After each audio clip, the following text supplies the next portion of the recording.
मुरादाबाद में हम लोग एक कारवां इत्तेहाद की मुहिम के माध्यम से, जिसका लक्ष्य है कि वंचित, पीड़ित, शोषित वर्ग के लोग अपने राजनीतिक प्रतिनिधित्व को मजबूत करने के लिए और न्यायिक संघर्ष के लिए एकजुट हों।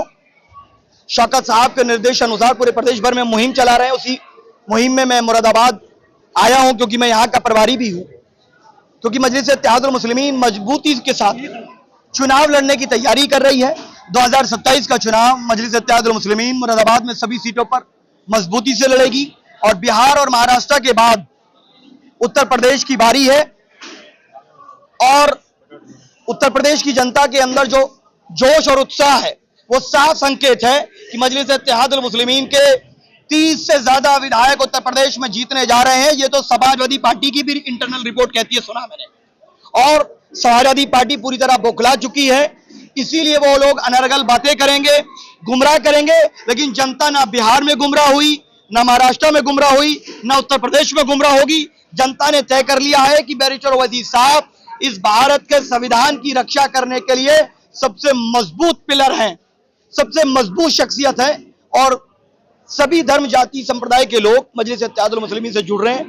आज यहाँ का कार्यक्रम रियासत अंसारी साहब के नेतृत्व में वो अविश्वसनीय रहा, पैर रखने की जगह नहीं थी, जिसको देखकर मुझे ये विश्वास हो गया कि जो लोग हमें कमजोर बताते थे, आज मजलिस इत्तेहादुल मुस्लिमीन की, बैरिस्टर ओवैसी साहब की आंधी है उत्तर प्रदेश में। जो उस आंधी से टकराएगा वो सियासी तौर पे चकनाचूर हो जाएगा। ये संकेत चला गया।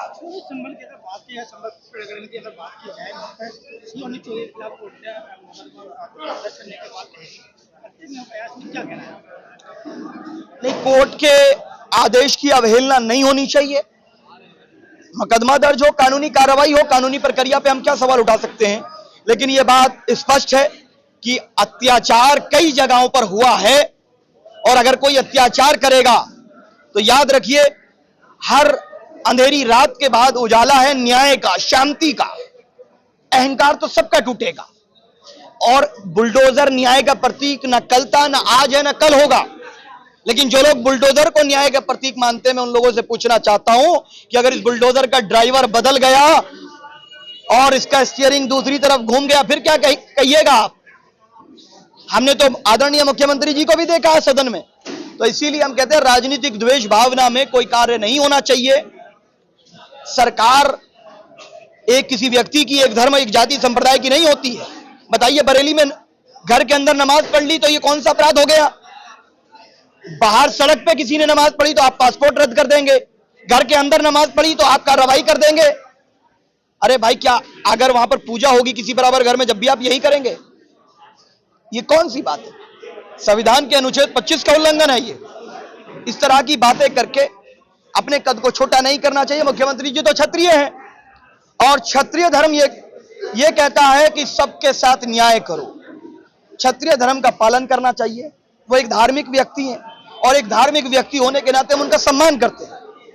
उनको अपनी गरिमा के हिसाब से अपनी गरिमा बचानी आनी चाहिए, अपने पद की गरिमा।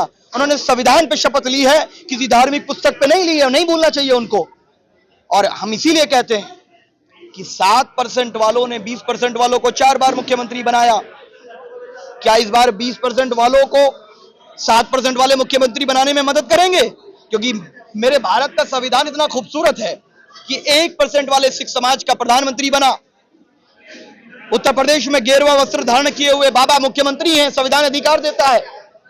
यादव का बेटा मुख्यमंत्री बना, और इंशाल्लाह हमें तो विश्वास है कि दाढ़ी टोपी वाला भी मुख्यमंत्री बनेगा, हिजाब पहनने वाली बहन भी मुख्यमंत्री बनेगी। संविधान सबको अधिकार देता है। बिहार की अगर बात की जाए, बिहार में ज्वेलर्स की जो दुकानें, देखिए, अगर कोई भी व्यक्ति कोई भी इस तरह का काम करता है जो किसी समाज का अपमान है, किसी की वेशभूषा का अपमान है, किसी की स्वतंत्रता छीनने का षड्यंत्र है, मजलिस इत्तेहादुल मुस्लिमीन उसका विरोध करती है।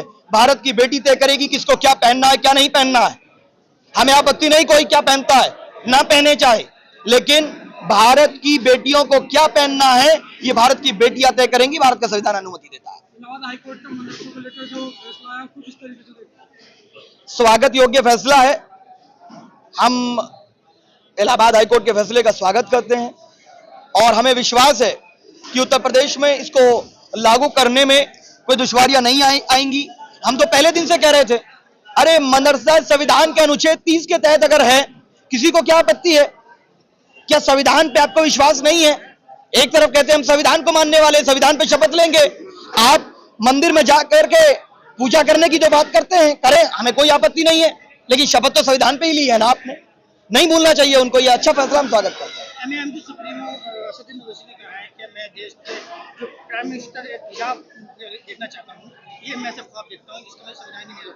क्या कहना चाहेंगे इसको? बिल्कुल बनेगी, इंशाल्लाह जरूर बनेगी। मैं तो कह रहा हूं ना कि भारत की बेटी भी प्रधानमंत्री बनेगी और इंशाल्लाह उत्तर प्रदेश की मुख्यमंत्री भी बनेगी, मुरादाबाद की मेयर भी हिजाब पहनने वाली बनेगी। जब गेरुआ वस्त्र वालों को संविधान ने अनुमति दी है, हमें कोई आपत्ति नहीं।